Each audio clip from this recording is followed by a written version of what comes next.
Hey everybody, welcome to this week's live lesson. I wanted to do something a little bit different, a little bit fun this week.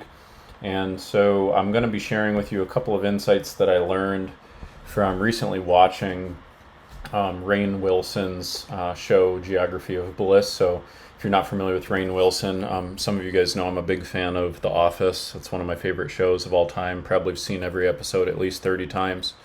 And Dwight Schrute is one of my favorite characters in that show, of course. And Rainn Wilson is the actor. And so in this new show, you can see it online. But he essentially is going around the world trying to figure out how he can find fulfillment, find peace of mind, find happiness, because he feels like it has evaded him most of his life. He's dealt with anxiety, he's dealt with depression, he's dealt with mental health issues for the majority of his life, and he's trying to see if he can figure out answers by studying cultures throughout the world that seem to have an easier time reaching happiness and have lower levels of anxiety and depression. And so as I often do, I'm always, whatever I do, whether I'm out with family or I'm with friends or I'm watching a movie or anything, my mind is constantly looking for what are insights that I can bring back to our community to help you guys improve your mental health. And so as I was watching these episodes, I jotted down a series of thoughts that I found were really interesting, and I thought that these would serve you as well. So I'm just going to go through them in no particular order. I'm just based off the episodes that I saw here. So the very first place that he goes to Iceland, because apparently Iceland is the place in the world where people tend to be the happiest. And he learned a couple of interesting things. One key thing he realized was that Iceland is not necessarily the richest country. It doesn't have the types of things that we might typically associate with being the absolute the reason why people would be happy, right? And in fact, that region, that part of the world, has experienced a lot of challenges over the years, particularly geographical challenges, problems with the environment, problems with farming, problems with famine, things of that nature. And so a couple key things he learned about the Icelandic people. One of them was that they generally have this kind of motto or phrase, this sort of cultural belief. And this was the first thing that stuck out to me. And I forget the exact translation, but it means something will work out. So as he kind of spoke with people, he realized that almost all of the Icelandic people have this kind of attitude of, even if something bad occurs, something good will happen. And so a parallel that has with some of the things that we teach our clients is one of the things I teach my clients about what has to happen for us to feel despair, for us to feel depression, is when we are consistently focused on a vision of the future going very badly. And then the second key thing that we can do that creates despair is if we tell ourselves through our internal dialogue and our language that something bad is going to happen repetitively. So those two ingredients tend to create anxiety or depression. And so it's interesting that almost the sort of unspoken mantra of the Icelandic people is something will work out. And through that repetition of that belief system, makes it easy for them to constantly be zeroed in on some vision of a better future. So even when painful things occur, they interviewed one gentleman, for example, who was fired and lost his job, right? Immediately he just thought to himself, yeah, something will work out. And what that causes him to do is mentally imagine a vision of the future that is better than it currently is.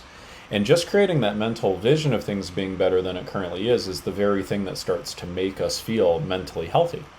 So I thought that was really interesting, is that the Icelandic people were not, the most over the moon, no cares in the world people. They weren't people without problems. They weren't people with just total ecstasy. They weren't people like going and getting high. They weren't, trying to get joy through the absence of pain and through the absence of problems. But really what it came down to was adaptability. And that really, really resonated with me, because I was like, yes, that's totally true, because that's exactly the process that we try to coach people and teach them as they go through our process too, is it's about developing mental and emotional fitness, being able to respond to a variety of different challenges and be able to do so in a resourceful way. That doesn't mean that you avoid all pain all the time. It means that you don't allow the pain to turn itself into suffering. And when pain turns itself into suffering is when something happens, like we lose our job, and then we tell ourselves, oh no, it's all going to shit, or it's, I'm never going to get past this. And we continuously recycle a vision of a horrible future. We don't craft a empowering vision. So I thought that was really interesting. And Rain shared this quote from Nietzsche, who is one of my favorite philosophers. And Nietzsche had said that the measure of a society is how well it transforms pain and suffering into something useful, which I found really interesting, because the Icelandic people, having gone through all these different experiences, if I remember correctly, they had like a volcano erupt or something of that matter. There were generations of different like issues with poverty and farming and all sorts of challenges.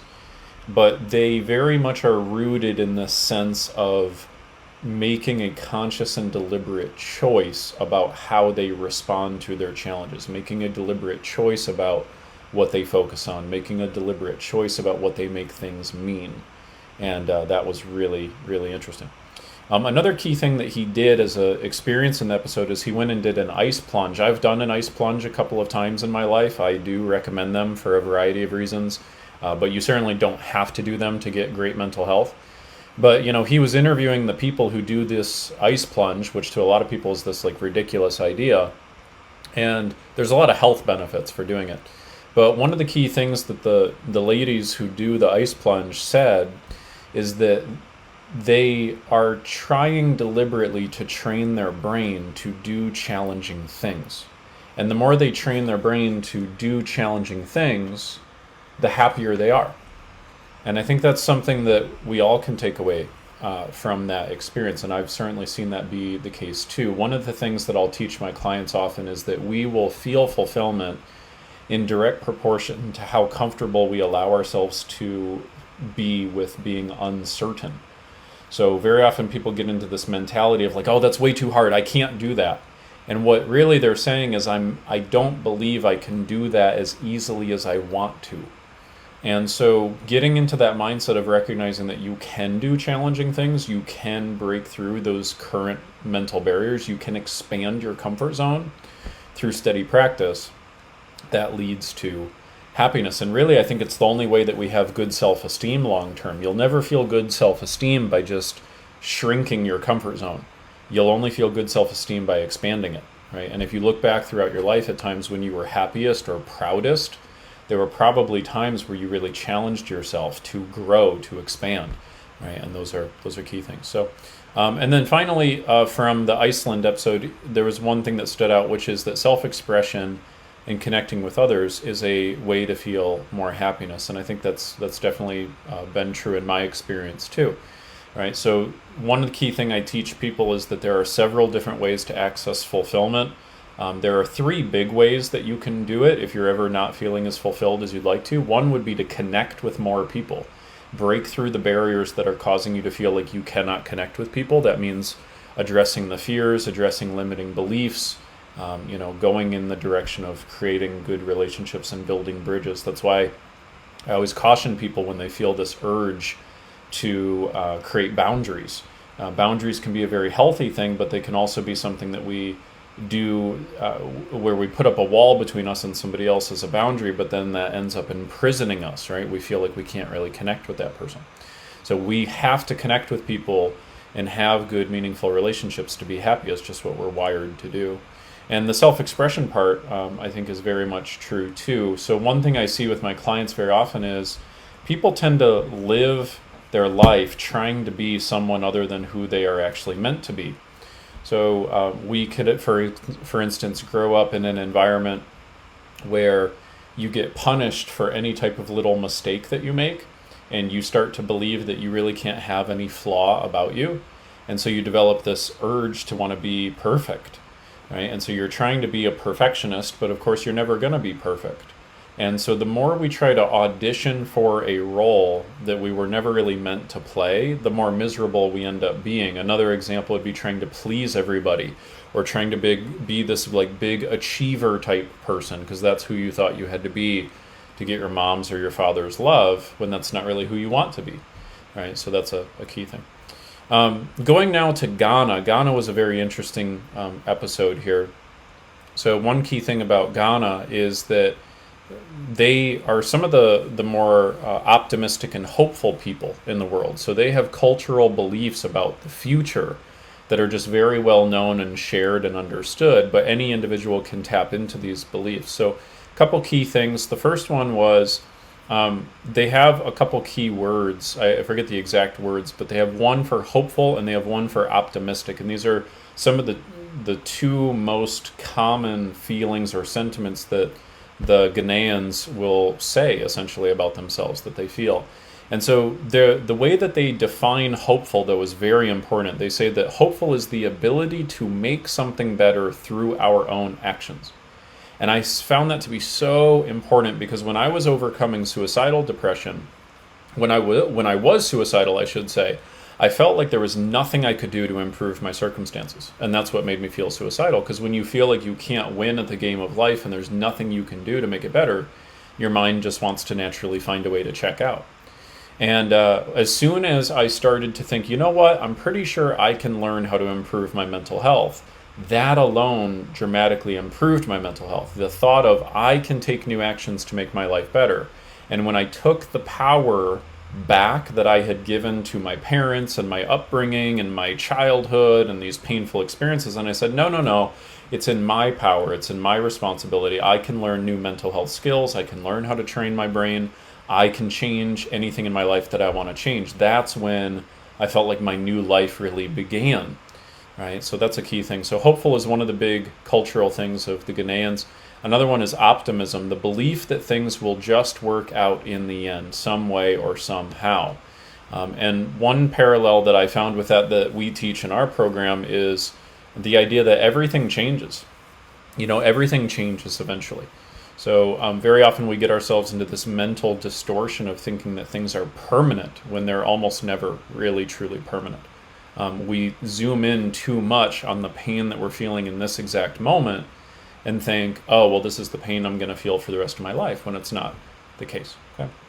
Another key thing about Ghana is they really, really emphasize culturally the importance of togetherness. So they have this cultural attitude that translates as, alone I can do nothing, but together we can do anything. And I found that to be really powerful because typically what happens is we have this negative spiral where as soon as we start to feel bad, we feel shame and guilt and isolate ourselves.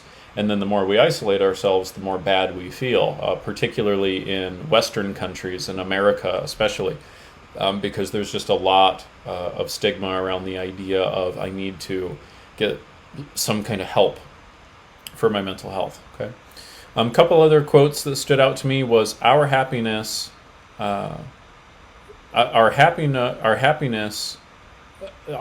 happiness is never a foregone conclusion. We just need to fight for it. And I thought that really resonated for sure. This was another interesting thing from Ghana. It was that high-profile jobs had a low level of fulfillment, but service-oriented jobs had a high level of fulfillment. And one of the assignments that I will often give my clients who are feeling very depressed or anxious, where they spend most of their time in their head all day, I remember this one client I gave an assignment to. I said, look, I want you to come up with a list of 25 random things that you could do to be of service to other people, that you could do to just do something nice for people. And she came up with some simple stuff like, buy Starbucks for the person behind her in line, go give $5 to a homeless person, go pick up some trash at a neighborhood park, things of that nature. And so I gave her the assignment of going and doing one of those things every day for the next 25 days. And she reported back that it was the best month she had had in probably 10 years. Because just by her getting out of her head and serving and putting her energy into a way to help other people, that dramatically improved her fulfillment and her self-esteem. So very often we just need to get our energies going outward as opposed to inward. And so this is where, when Rain kind of discovered this, his quote was, I've spent too much of this journey thinking about myself. It's time I did something for others. And I will tell you that for my own mental health, that is exactly what happened. When I was growing up in a very challenging childhood environment, I was really focused on myself, my own pain, my own unmet expectations, how I thought people should treat me, things of that nature. I was really hung up on my own needs. And what really shifted for me, particularly starting in high school, is I got really interested at first in like politics. And my real goal was to make the world a better place. And that's really been the driving force of my life ever since. And that's why my mental health has stayed in a pretty good place for most of my life, is my energy is just constantly going towards how can I help people. And that immediately makes us feel better. Okay. So I love this quote that Rain said here. This was at a different country. This was when he was doing something simple. He was just taking care of elephants. So he had this urge of, I need to go serve other people and serve other beings. And he went to a different country. I forget the name of it now at this point. But he decided he was going to go wash these elephants. And it was crazy. He kind of became like a little boy again. Like he was just joyful and giddy and excited, because his focus was just on helping. His focus was not in his head analyzing whether he was good enough and, the pain from his past and all of that. He was just focused on what can he do to connect with and do something loving and caring for another living thing. And so he had this quote. He said, "We are searching for bliss in this show. Can we really find it with a really simple set of ingredients? Connection, warmth, nature, play?" And I thought, yeah, that's exactly right. It is a simple set of ingredients to make that happen. I remember now, he was in Thailand. That's right. Thailand is apparently one of the happiest places in the world. Not surprising, particularly because of their cultural beliefs, which we'll talk about in a second. So one other thing from Thailand, he said that Thais accept that periods of adversity will come periodically. This is another big thing I try to teach my clients. I call them curveballs. But in the later parts of our program, we teach people to be prepared for curveballs, because they're just going to happen. And when a curveball occurs, it's easy for us to feel like our life is in a spin. Like the example I give is, you're driving down a road, you hit a patch of ice and your car starts to spin. You weren't expecting that ice to be there, but now your car's in a spin. And it's easy to stare at what you were afraid is going to happen, like the tree that you're afraid of hitting. But the important thing is to zoom out and go, no, where do I want to go? Where do I want to take my life? Even though I might be in a temporary moment of adversity, where do I ultimately want to take my life? Right? He was speaking with a monk, and the monk was talking about how originally, early on in his life, he was trying to feel fulfilled through purchasing things and buying things and accumulating things. And I thought this was interesting, because Rainn Wilson had this quote. He said, "That's the American way, isn't it? Looking for happiness outside of ourselves." And of course he means by like accumulating things, right? And he said, the quote he said is, "The journey is inward, not outward. Seeking things outward will just distract you from the inward journey." Of course, they're talking about materialism, really, is what they mean, right? Not what I was just talking about with service and contribution. So this was a really important moment in the series. The monk, he's having this really candid, honest conversation with the monk. And the monk asks Rainn Wilson, he says, "What is your greatest fear? Don't overthink it. Just what is your greatest fear?" And Rainn says that his mother left him when he was 2. And so he's always had this ongoing belief and feeling that he's unlovable, right? And I think we can all relate, because I think that there are 2 big fears that we all experience in our life. One is that we're not good enough. The second is that we're not going to be loved. And so the monk said to him, "You don't understand love. When people disappoint you just a little bit, you think they don't love you." Right? And that's what Rainn realized was the situation for him, right? His expectations about how people had to show up for him consistently to appease his fears of not being good enough, those expectations being so high caused him to, as soon as somebody didn't do the tiniest little thing, he'd immediately feel concerned and feared that they don't love him, right? And so this happens to us all. We overprotect. We have a mental pattern that is trying to serve some type of higher purpose, such as keep us from being abandoned, but it overcorrects, it overprotects us, and becomes a big challenge. And that was what happened for him. And that's what was robbing Rainn of his joy, was his mind was constantly trying to figure out what about him was unlovable, because he presumed he was unlovable just because his mother was not ready for the responsibility of motherhood. And I think we all do this at times, where we we blame ourselves for something that somebody else did. We think that because somebody else was going through their own painful experience in their life, and they didn't show us the love or consistency that we craved, that means there's a problem with us. And and that's not true, right? And so, the monk had this really interesting thing. He said in response to him, the monk said, look, you started way down here. Now you are up here. You have everything, right? You've made it. What is there to fear? You've made it, all right? And of course, it's easy for him to say that to like a celebrity who's obviously got, financial wealth and things like that. But, any of us could kind of look around and say that. I can think of that for myself. Like, I've got goals of where I want to take my life. Sometimes I feel insecure or a little stressed out because I feel like I'm not meeting my particular expectations I have on myself. But if I really stop and think about it for a second, if I get out of my ideals of how I think it's supposed to be, and instead I go, you know what? Wow, this is really cool. I get to make a living helping people improve their mental health. I've got a beautiful wife. I've got love around me. I've got a loving family. I've got a roof over my head. Yeah, I'm not rich or, wealthy or anything like that, but wow, I am really rich in the sense that I've got everything I need, right around me. And so I think that it was a really telling moment in that final episode where Rain kind of realized that because he was constantly searching for the answer to a question of how can I be good enough, which he himself was posing that question, because he was so mentally caught up in that activity, he was missing the joy and the gratitude of everything that was around him that he already had in his life. And I think that we can all relate to that universally. So another quote here was, you go here and there to find happiness, but happiness is here in your heart. You don't need to go anywhere to be happy. Happy people have no reason to think. They live rather than question living. Right? And this reminded me of a really good quote from Alan Watts. Alan Watts said that life is an experience to be had, not a problem to be solved. Right? We spend so much time in our head trying to solve this little problem of how can I be good enough? How can I get love? How can I meet this particular expectation I have on myself? As opposed to just allowing ourselves to exist in the moment and accepting that right where we are in our lives in this exact moment is totally fine and totally okay, because that's where the happiness comes in. And then, so I forget, the Thailand episode was the second to last. The last episode was he goes back to Los Angeles. And interestingly, in Los Angeles, which is kind of this place that, at least for Americans, I think that we kind of like idolize a little bit, right? There's like Hollywood and this idea of like glamour and the beach and the ocean and like carefree living and all this stuff. But interestingly, people in LA are pretty miserable. Like, they're not happy.